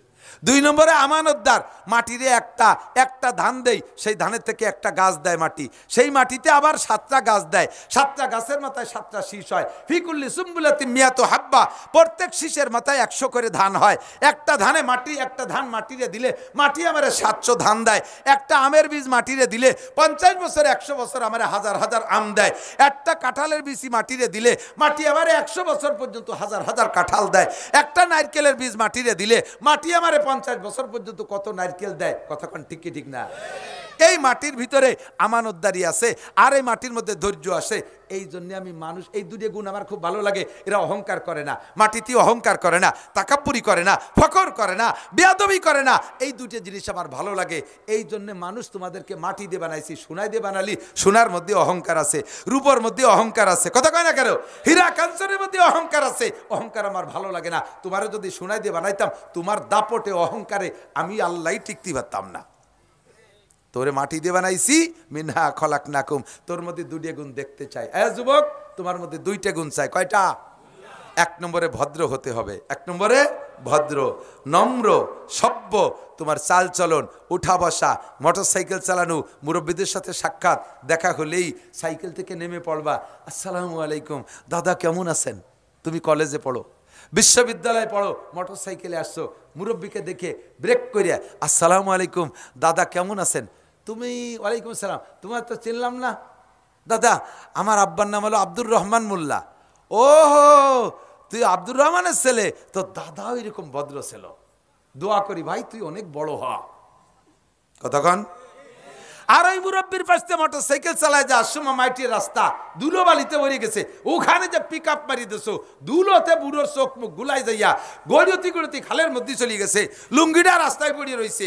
বুড়ো ওই জায়গাতে শুলিয়ে মুলিয়ে যে আল্লাহ এ কোন শয়তানের ভালাই বেলাই নিয়ে আমার মরার ডেট কি ফেল হয়ে গেছে নাকি, আমি আর কতদিন বেঁচে থাকবো। আল্লাহ কয় ক্যা কয় দেখলে না কাজটা করলো কি, এ শয়তানের বাচ্চা শয়তানগুলো জ্বালায় তো রাস্তায় দিয়ে আটার কায়দা নেই। আল্লাহ কয় তোমার মূর্তি দেরি আছে আরো 10 বছর, তুমি মসজিদে আজান দাও না। কয় জি। কয় মসজিদে আর একটা মুয়াজ্জিন পয় দেওয়ার আগ পর্যন্ত তোমার হায়াত, তবে ওই যেটা বেয়াদবি করছে ওরে এখনই ফেলাই দিচ্ছি, তুমি উঠে আসো। বুড়ো দুয়ে মুছে সাফ করে উঠে রাস্তায় দিয়ে আইটিয়া একটু আগে দিয়ে মোড়ের পর লোকজন জড়ো সড়ো, কি খবর। কয় যে এইমাত্র একটা ছেলে মোটর সাইকেল চালায় আইছে, পিছনে পাওয়ার ব্যাংক ছিল একটা, পাওয়ার ব্যাংক বোঝেন, সুন্দরী মাই একটা ল্যাংটা বসানো, না বলে পাওয়ার ব্যাংক, এটা পাওয়ার দিছে, এই জায়গায় জোরে পিক আপ মারছে আর ট্রাকের মধ্যে ঢুকে চলে গেছে। ওই যে মাথাটা খালের মধ্যে, বডিটা রাস্তার পর। মাত্র 3 মিনিট আগে ওই বুড়োর সাথে বেয়াদবি হয়েছে, বুড়ো আল্লাহর কাছে নালিশ করছে, আল্লাহ জায়গায় ফেলাই দিছে। তো তাড়াতাড়ি দোয়া কবুল করো। আল্লাহ কয় এইরকম মজলুমরা ছাড়তে যে দেরি আর সে আজিমে পৌঁছাইতে দেরি নাই। ও যুবক ছোট বড় যারাই আসিস ভদ্র হ, শোনা। মুরব্বীদেরকে দেখলে সাইকেল স্লো চালাও, মোটর সাইকেল আসতে চালাও, দেখলে নেমে দাঁড়াও, বিনয়ের সাথে একটা সালাম দাও, আসসালামু আলাইকুম রহমতুল্লাহ। তুমি না খলাক নাকুম, কারণ তোমারে বানাইছি মাটি দিয়ে, মাটির যোগ্যতা তোমার মধ্যে নাও, তুমি দামি হবা, তোমার মধ্যে আমানতদারি থাকতে হবে। তোমার কাছে 100 টাকা দিলে তুমি 500 টাকা বানায় দাও, 100 টাকা দিলে 500 টাকা বানায় দাও। তোমার কাছে একটা কথা যদি কেউ বলে ওইটাকে আমানত করো, ওইটাকে হেফাজত করো, ওইটা তুমি 12 জায়গা ছড়াই দিয়া ওই লোকটাকে অপমান করো না। এই ভদ্রতা, নম্রতা, সভ্যতা, আমানতদারি আল্লাহ তাআলা পছন্দ করে বিদায় আল্লাহ কা মিনহা খলাকনাকুম, তোমারে বানাইছি আমি মাটি দিয়ে। কথা কি বুঝছেন? এই গুণগুলো আমাদের অর্জন করা দরকার আছে। যুবক করবা কথা বলো, সালাম দিবা বিনয়ের সাথে, সালাম দেখি সালামালাইকুম, সুর সুর সালামের সুর তো সেইরকম কেমন যেন থাপ্পড় দেয় দেয় বাপ। সালাম আলাইকুম হুজুর, কয় টিপ মারি আইছেন? আমার সাথে সাক্ষাৎ করতেছে। হুজুর কয় টিপ মারি আইছেন? আমার সাথে দেখা করতেছে। এতে কি বুঝছি জানো? তুমিও বেয়াদব, তোমার মাও বেয়াদব, তোর আব্বাও বেয়াদব, তোর পূর্বপুরুষ বেয়াদব, তোর গ্রাম ধরে বেয়াদব। কথাক্ষণ ঠিক ঠিক না? তোরা কেউ আদব শিক্ষা দেয় নাই। আমি টিপ মারি না কি করি তাই তোর দরকার কি? তুই এসে বলবি আসসালামু আলাইকুম হুজুর, অনেক কষ্ট করে আসছেন, কি খেদমত করতে পারি হুজুর? আসেন আপনার রিসিপশনে আমরা আসছি হুজুর, ভিতরে বসার জায়গা, কি খেদমত করতে পারি? পানি দেবো হুজুর? আপনি ওয়াশরুমে যাবেন হুজুর? ফ্রেশ হবেন? কি কি লাগবে? তুমি এভাবে বলবা। কয়টি বাড়ি আইছেন, কয় টাকা কামাইরি আইছেন, আর কয় জায়গা যাবেন? দাতালের বেটা দাতাল। টাকা এত টাকা থন কোন ব্যাংকে? ওরে হিসেব দিতে হবে। ও আমার ছেলের বয়সীও না, সে আমার এই কয়। বুঝছি যে তোমার গোষ্ঠী শুদ্ধ শেষ। কতক্ষণ আদবতা জস্তে আজলুৎফে এলাহি বেনে বরসার বেরো হার যা কে খাহি। আদবতা জস্তে আজলুৎফে এলাহি বেনে বরসার বেরো হার যা কে খাহি। আদবের টুপি মাথায়, ও যে দেখেন একটা লাইট মারতেছে আদবের ঠেলায়, মাদ্রাসার মধ্যে আদবের ঠেলায় লাইট মারতেছে। আমি এদিকে আদব পড়াই আর ও জায়গাতে ফুকাস মারে। মিনহা খলাকনাকুম, মানুষে বানাইছে মাটি দিয়া, এদিক থেকে অফিহা নুরিদুকুম, আল্লাহ কয় আবার তোমারে মাটির মধ্যে এনেই ছাড়বো। খেয়াল, এই আরে খেয়াল কর, এই কথা কইছ কি কইছি কদি তো আজ শুনবি না? তা তুই বসে রয়েছিস, ওর মোবাইল বড় দেখছেন কিভাবে ফিট করে বসে রয়েছে। শালা তাজি মানুষের যে ভালো স্কুলের গুলো তুই কেউ কনতে শিখবি এগুলো। অফিহা নুরিদুকুম, এই ওলামাইকের কাছে শুনে দেখেন আল্লাহ বলেন নাই বানাইছি আমি মাটি দিয়ে, পরে অফিহা তাউদুন, তোমরা আবার একটু আইসো। মাটির মধ্যে আবার একটু আইসো, এ বলে নাই। যদি কয় যে আইসো, তাহলে কি কেউ যাব? আল্লাহ কয় তোমার আশা লাগবে না, নুরিদুকুম, যে যেখানে থাকিস আমি কান ধরে মাটির নিচে এনেই ছাড়বো। কতক্ষণ? ঘরে আমার ত্রাবরিবার আসমা আকে বাজে জমিগার দিনহা আলায়া সাকিনাল কসরিল মুআল্লা সাতুদফানু আন করিবিন ফিত তুরাবি। 500 তলা দালানের উপর তলায়ও যদি তুমি মরো, তোমাকে রাখা হবে কোথায়? মাটির নিচে। নুরিদুকুম, এই কবরস্থানে এনেই ছাড়বো। আবার এই কবরস্থানে মাটি হয়ে গেছো, তুমি মনে করছো যে বাইসে গেলাম, মাটি তো হয়ে গেছে, আর কোনো জয় ঝামেলা নাই। আল্লাহ কয় অমিনহা নুখরিজুকুম তারাতান উখরা। ওদিনও আল্লাহ বলবে না অমিনহা তাখরুজুন, তোমরা একটু বের হয়ে আসো। এ কায় কে কোন জায়গা মরছো, আগানে বাগানে মাগুরা ফাগুরা দিয়ে, আমি তো সব জায়গা মনে নাই আমার, কিরা কোন জায়গা মরিয়ে মাটির তলে গেছে, একটু উঠিয়ে আসো না, একটু উঠিয়ে আয়, আয় আমি বিচার করবো, একটু উঠিয়ে আয়। এগুলি কেউ উঠবে? যা কাম করে মরছি, উঠলি খবর আছে, কাজেই উঠা যাবে না। আল্লাহ কয় ও আমি বলবোই না, বলবোই রে যে বেরোয় আসো। আমি কয় নুখরিজুকুম, বের করেই ছাড়বো, বের করেই ছাড়বো। শ্মশানে পুড়াইয়া ছাই বানাই দিছিস, ওর মূলটা আমার হাতে আছে। আরে কোন কবরস্থানে বাঘে খাইছে, সাপে খাইছে, কুমিরি খাইছে, মাটি পানির তলে ডুবিয়ে চলে গেছিস, সবগুলো আমার কাছে হিসাব আছে। নুখরিজুকুম তারাতান উখরা, আবার এই মাটি থেকে বের করেই ছাড়বো। কথা কন, আল্লাহ তাআলার এই ক্ষমতা আছে না নাই? ও দোস্ত, এই কবরস্থানে কত মানুষ মাটি দিলেন, আর এই দোয়াটা পড়লেন, এই দোয়াটার তর্জমা আপনি খেয়াল করেন নাই। তর্জমা কিন্তু আজকে বলছি। তাহলে আমাকে মাটির থেকে আল্লাহ বানাইছে, দাবি আল্লাহর যা, সেটা আমি আল্লাহকে দেব। আবার মাটির মধ্যে আমাকে নিয়ে ছাড়বে। মাটির মধ্যে যাইতে হলে আমাকে রেডি হয়ে যেতে হবে। প্রথম ঘাঁটি, প্রথম রিমান্ড ঘর আমার জন্য কবরস্থান। ওই জায়গা আমাকে যদি অ্যারেস্ট করে ফেলে, তাহলে কিন্তু আর বাঁচার কায়দা নেই। ও জায়গা বাঁচার উপায় একমাত্র 5 ওয়াক্ত নামাজ। 5 ওয়াক্ত নামাজ, নামাজটা ঠিক করে কবরে যান। আবার কিয়ামতের ময়দানে উঠতেই হবে, আল্লাহ উঠেই ছাড়বে। উঠাইয়া 4টি প্রশ্ন করা হবে। মেন আন উমরিহি ফিমা আফনা, 70-80 বছরের সময় কোথায় লাগাইছো? আন শাবাবি ফিমা আবলা, এ যুবক যুবতী, যৌবনকালটা ফেসবুক আর ইউটিউবের পিছনে রাত 2-3 পর্যন্ত এভাবে নষ্ট করছে। শিক্ষা সফরে আকাম কুকাম করিয়ে কলেজের পিছনে দাঁড়ায় দাঁড়ায় ভাও গল্প করিয়ে সময় নষ্ট করছিস। সময়টা কোথায় কাজে লাগাইছিস একটু কইয়ে যা। আর 3 নম্বরে আল মালিহি, মাল কোত্থেকে কামাই করছো, কোথায় খরচ করছো বলে যাও। 4 নম্বরে মাযা আমিলা বিমা আলিমা, মাওলানা নাসির সাহেব সহ উলামায়ে কিরামের কাছ থেকে বহুত কথা জীবনে শুনেছো, শিখেছো, এই কথাগুলোর পর আমল করছো, কট্টু করছো, কয়ে যাও। আল্লাহ তাআলা আমাদের সকলকে সঠিকভাবে জবাব দিয়ে, বরঞ্চ যেন জবাবের সম্মুখীন হতে না হয়, বিনা হিসাবে পার হতে পারি, বলেন আমিন। বিনা হিসাবে পার হতে পারি, বলেন আমিন। পরবর্তী যারা আসবে তাদের থেকে বয়ান শুনবেন। জামাতের সাথে আজকের নামাজটা পড়া যাবে না ইনশাআল্লাহ? আজকের ঈশা জামাতে পড়া যাবে তো? আজকে ঈশা জামাতে পড়া যাবে। একজন বিনা নামাজ বেনামাজি আজকে এখানে থাকবো না, কমপক্ষে আজকের ঈশাটা জামাতের সাথে পড়বো। সুবহানাল্লাহি বিহামদিহি, সুবহানাল্লাহিল আযীম, সুবহানাকাল্লাহুম্মা বিহামদিকা, আশহাদু আল্লা ইলাহা ইল্লা আনতা আস্তাগফিরুকা ওয়া আতুবু ইলাইক।